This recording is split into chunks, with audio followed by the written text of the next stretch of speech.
Good evening, everyone. Welcome in e-शिक्षा.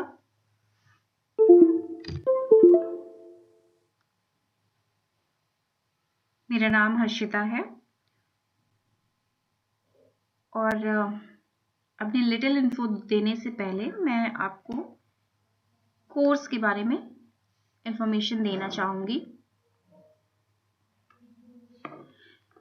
तो अभी आपका यूपी टेट का एग्जामिनेशन जो प्रस्तावित है,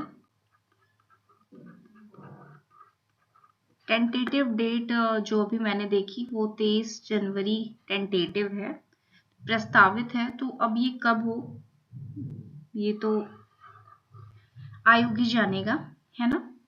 तो अभी हमारे पास समय बहुत ज़्यादा है। अभी आज 18 दिसंबर है, तो इस हिसाब से समय हमारे पास बहुत ज़्यादा है कि हम चीज़ों को अच्छे से रिवाइज करके अच्छे से और ये यूपी टेट अपना क्रैक कर सकते हैं अच्छे नंबरों से। ठीक है, तो ये क्लास मेरी पहली है इंट्रोडक्शन की। ठीक है, इसमें मैं आपको एक चीज बता दूं कि ये जो आपका यूपी टेट है, ये ऐसा एग्जामिनेशन नहीं होता जिसको हम बहुत हवा बना लेते हैं और सोचते हैं कि पूरा ज्ञान अपना पूरे चारों तरफ का ज्ञान कलेक्ट करने लगते हैं इसको क्वालिफाई करने के लिए, है ना। बस थोड़ी सी गाइडेंस से, मैं ये भी नहीं कर रही कि प्रॉपर आपको कोई स्टडी कराए, तब थोड़ी सी गाइडेंस से आप इसको इजीली क्रैक कर सकते हो। ठीक है, तो आगे बढ़ते हैं हम। Little about me. तो जैसा कि मैंने बताया, मेरा नाम हर्षिता है और मैं एमकॉम एमएड लोग जानना चाहते हैं, otherwise I am not interested to introduce myself so deeply, है ना। तो मैं एमकॉम एमएड हूँ और एजुकेशन सब्जेक्ट में मैं नेट हूँ 2 टाइम्स। एजुकेशन सब्जेक्ट में 2 टाइम्स मैं नेट हूँ और साथ में आपका यूपी टेट जो है और सी टेट,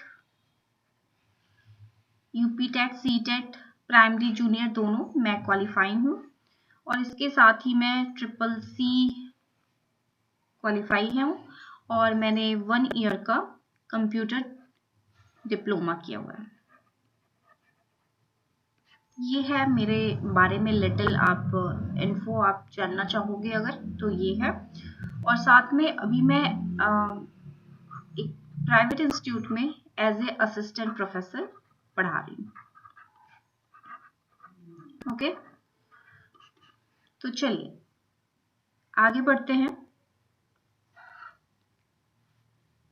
तो आज की क्लास जैसे कि इंट्रोडक्शन है, मैं आपको बताना चाहूंगी कि कैसे आप क्लियर कर सकते हो, क्रैक कर सकते हो यूपी टेट को इजीली बिना किसी कोचिंग के, है ना, बिना किसी कोचिंग के। तो पहला मेरा जो आप कह सकते हो प्लान है आपको डिस्कस करने का कि यूपी टेट को आपको क्लियर करना है विदाउट एनी कोचिंग। ठीक है, विदाउट एनी कोचिंग।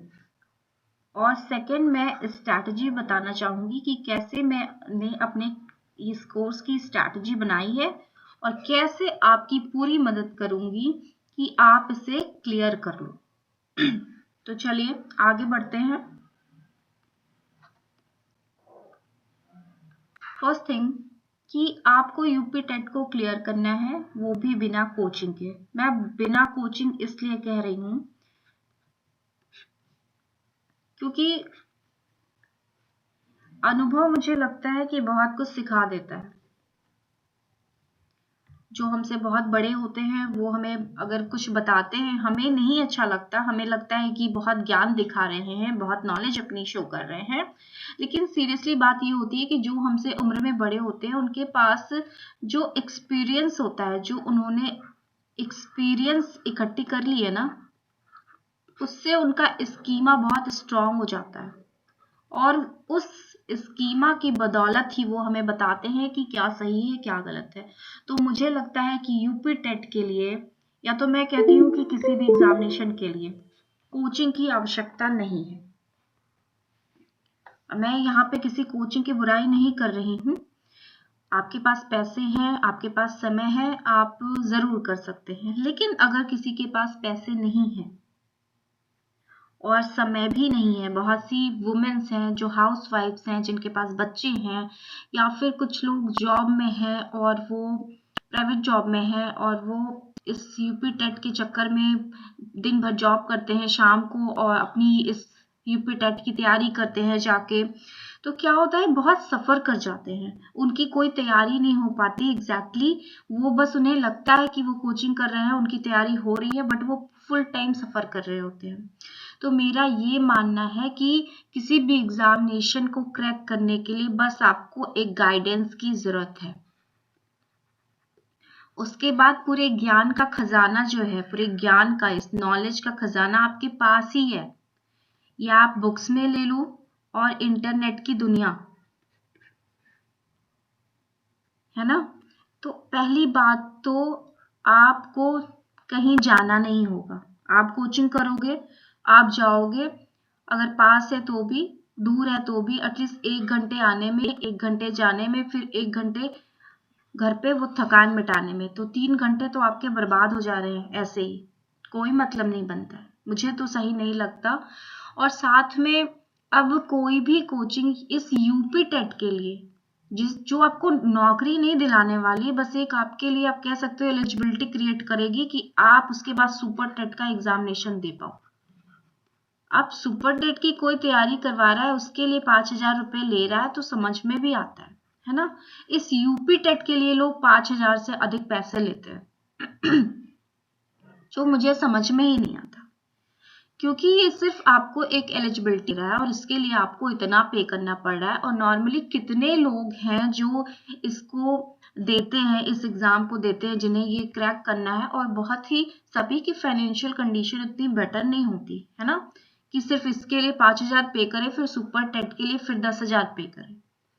तो मैं आपको एक अच्छी सी, मैं यहाँ पे गाइडेंस दूंगी, ठीक है, कि आप क्या करो। सबसे पहली बात कि आप जानते हो कि आपका सब्जेक्ट क्या है ना, आपका सिलेबस क्या है। आप अपने सिलेबस को आप क्या करो, इंटरनेट से निकलवा लो, हार्ड कॉपी इसकी रख लो, हार्ड कॉपी इसकी रख लो कि आपके सिलेबस में है क्या एग्जैक्टली। उसके बाद आपको पता है कि आपके सब्जेक्ट कितने हैं, 1 2 3 4 एंड 5। मैं यहाँ पे प्राइमरी की भी बात करूंगी, एलिमेंट्री की भी बात करूंगी, यानी 1 से 5 वाला, और जो आपका 6 से 8 वाला होता है, सॉरी, उसकी भी बात करूंगी। दोनों में ही आपके पास सब्जेक्ट होते हैं।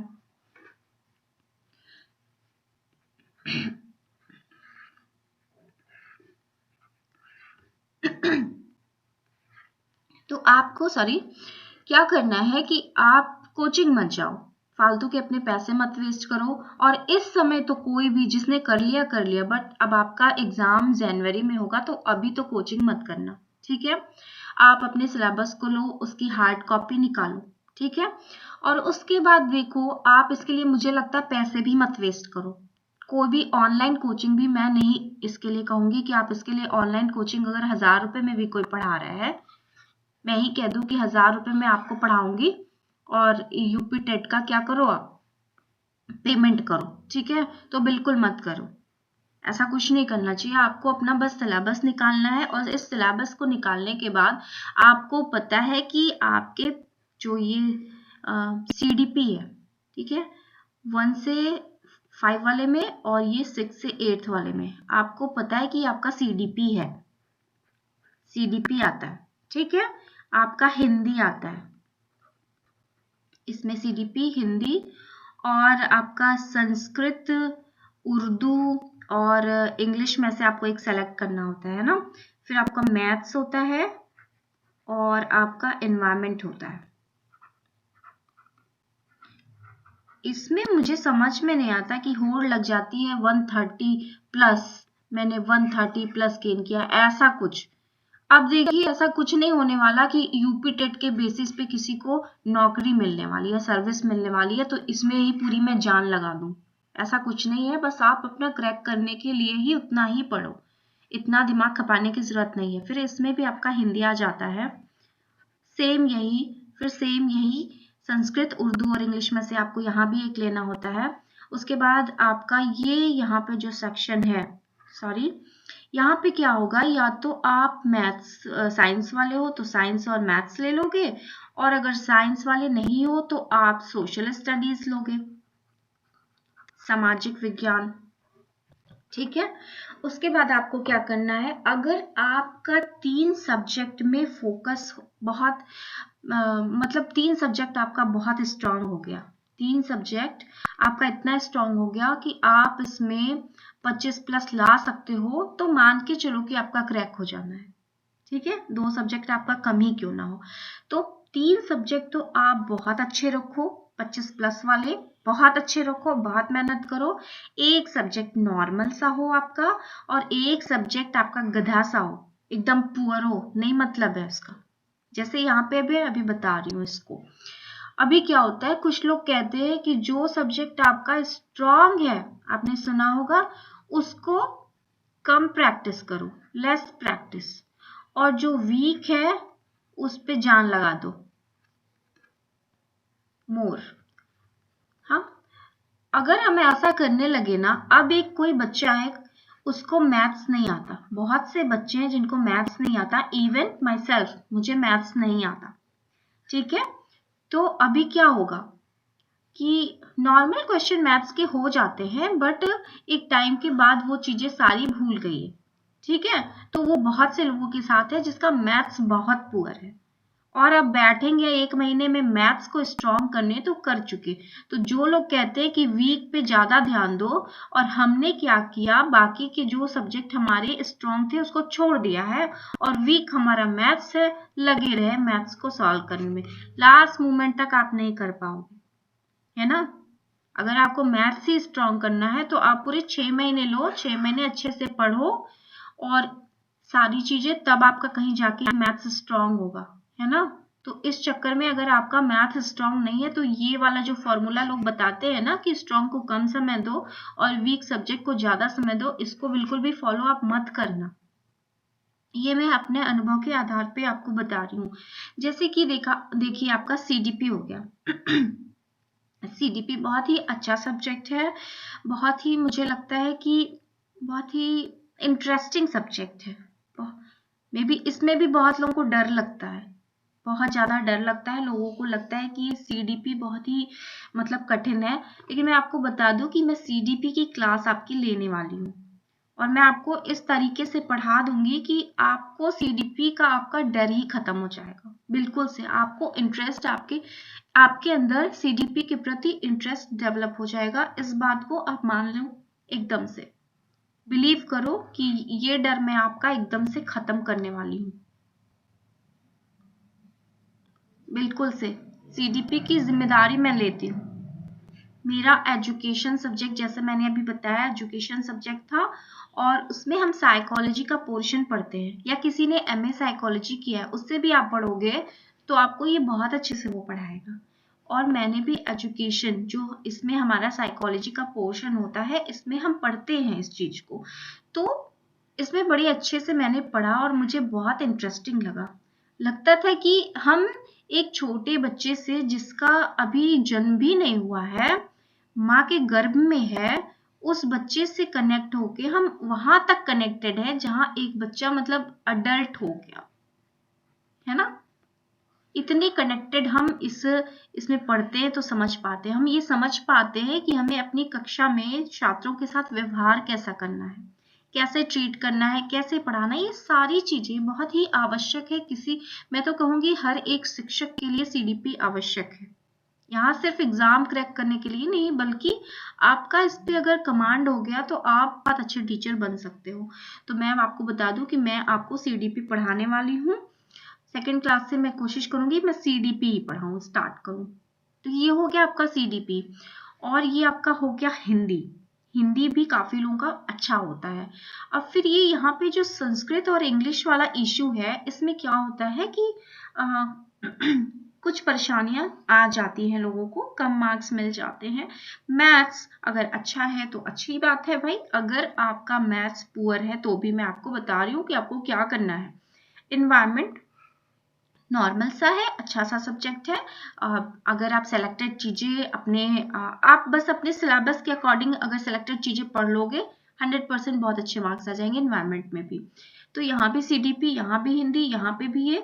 और ये साइंस और सोशल स्टडीज। अब मैं आपको बता दूं कि जब मैंने पढ़ा था तो ये 1 से 5 वाले के लिए ही पढ़ा था। 1 से 5 वाले के लिए पढ़ा मैंने, फॉर्म डाल दिया था ये 6 से 8 वाला। मैं अपने अनुभव बता रही हूँ, मैं बहुत एवरेज सी स्टूडेंट हूँ, बहुत ही एवरेज हूँ, औसत विद्यार्थी हूँ, है ना। तो ये CDP मुझे पसंद आया, मैंने बहुत मन से पढ़ा और इसमें मेरे 29 मार्क्स आ गए 30 में से, ठीक है। तो फिर हिंदी भी मुझे बहुत अच्छा लगा, हिंदी मुझे अच्छा लगता है, हिंदी में भी मैंने मेहनत करी तो हिंदी में मेरे अच्छे खासे नंबर आ गए, ठीक है, 25 प्लस ही थे। इंग्लिश मेरा नॉर्मल है, इंग्लिश भी मेरा अच्छा हो गया था, तो इसमें भी मेरे नंबर अच्छे खासे आ गए। इन्वायरमेंट में भी मैंने जो सिलेबस था उसी अकॉर्डिंग मैंने एग्जैक्टली पढ़ा था, इसलिए सारे क्वेश्चन मेरे फंस गए। मेरे यहाँ पे इन्वायरमेंट भी अच्छा। मैं आपसे कहूँ, मुझे मैथ्स मैंने प्रैक्टिस करी थी, लेकिन लास्ट में फिर मुझे लगा, जब मेरे पास 20 दिन बचे, मुझे लगा कि अब मैथ्स जो मैं सॉल्व कर रही हूँ एकदम अच्छे से नहीं हो पा रहा है, क्वेश्चन घुमा घुमा के। मैं सच कहूँ, मैंने बस प्रीवियस ईयर जितने भी प्रीवियस ईयर में क्वेश्चन आए थे, पिछले गत वर्षों में क्वेश्चन आए थे मैथ्स से, बस उसे ही किया, बाकी मैंने टच भी नहीं किया। फिर बस पिछले सालों के क्वेश्चन को किया, बाकी मैंने अपने इन सब्जेक्ट्स पे फोकस किया। और जो अगर आपका CDP हिंदी और इंग्लिश बेटर है तो इस पे फोकस किया। इंग्लिश भी कभी कभी थोड़ा थोड़ा कंफ्यूजिंग आ जाता है, लेकिन कभी कभी बड़ा अच्छा आता है ना। जिसका संस्कृत है उसके लिए संस्कृत। तो ऐसे करके आप इजीली अच्छे से निकाल सकते हो। बस इसमें से 3 सब्जेक्ट आपको होना चाहिए जिसपे थोड़ी आपकी कमांड हो जाए, है ना। ऐसा ना हो कि आपका कोई भी सब्जेक्ट स्ट्रांग ही नहीं है और आप सोचो कि मुझे क्रैक करना है, तो थोड़ी दिक्कत है। तो बहुत ही आसान सा रास्ता है इस UP टेट को क्लियर करने का, और अभी हमारे पास बहुत समय है। मैं यही कहूंगी कि हमारे पास बहुत समय है, और सच में इस एग्जाम को क्रैक करने के लिए 1 मंथ बहुत है। अगर हम अच्छे से पढ़ते हैं तो इजीली ये क्लियर हो जाएगा। तो अब रही ये, मैंने आपको प्लान बता दिया कि कैसे आपको तैयारी करनी चाहिए। दूसरी चीज जो मैं आपको बताना चाहती हूँ वो ये है हमारी स्ट्रैटेजी। तो मैं आपको CDP पढ़ाने वाली हूँ, अच्छे ढंग से इसको पढ़ाऊंगी, इसकी तो पूरी मैं रिस्पॉन्सिबिलिटी ले रही हूँ। और मेरी कोशिश रहेगी बाकी आपको हिंदी के लिए, लेकिन जैसे कि हिंदी हो गया, इंग्लिश हो गया, और आपका एनवायरनमेंट हो गया, और साथ में आपका जो 6 से 8 वाला है उसका मैं सोशल स्टडीज भी स्टार्ट करूंगी। लेकिन मैं आपसे गारंटी के साथ बस आपसे यही कहूंगी कि आप कनेक्टेड हो जाएं। अगर न्यू है चैनल पे तो कनेक्ट हो जाएं। CDP तो मैं आपका इतने अच्छे से कराऊंगी कि आपका 29 नंबर इजीली आप अचीव कर पाओगे, बिलीव करिए, है ना। बाकी कोशिश करूंगी कि इन सब चीजों को भी टाइम से करा दूं, बट मैं यहाँ पे कोई झूठा वादा नहीं करना चाहती, क्योंकि अक्सर मैं जो कह रही हूँ वो पूरा नहीं कर पा रही हूँ। मैं सच यहाँ पे आपसे बोलूंगी, बट मेरी कोशिश CDP की तो आप गारंटी ले लो। बाकी इन चीजों को 23 तक कवर करा पाऊंगी या नहीं, मैं ये गारंटी नहीं लेती। लेकिन CDP के लिए तो आप निश्चिंत होके चैनल को ज्वाइन कर लीजिए, न्यू है तो सब्सक्राइब कर लीजिए, और कल से वीडियो को पाएंगे जब आप, तो आप उसका छोटा छोटा सिंगल वन लाइनर का नोट्स बना लीजिएगा, उसको तुरंत ही रिवाइज कर लीजिएगा। और एक चीज और, अगर आपको थोड़ी सी भी दिक्कत हो, है ना, कोई भी चीज समझ में ना आए, थोड़ी सी भी दिक्कत हो, तो आप कमेंट बॉक्स में उसको मेंशन कर दीजिएगा, मैं उसे एक्सप्लेन कर दूंगी। और नहीं तो आप मुझे 8299 944012 पे आप व्हाट्सएप कर दीजिएगा। जो भी क्वेश्चन आपको समझ में नहीं आया मैं एक्सप्लेन कर दूंगी आपको, ठीक है। किसी PDF की जरूरत होगी तो भी बताइएगा, प्रोवाइड करने की कोशिश करूंगी, ठीक है। मिलते हैं कल के लेक्चर में, तब तक के लिए थैंक यू। और मन से पढ़िए, कोई भी चीज डिफिकल्ट नहीं है और आपका जरूर क्रैक होगा, ठीक है। Thank you and all the best.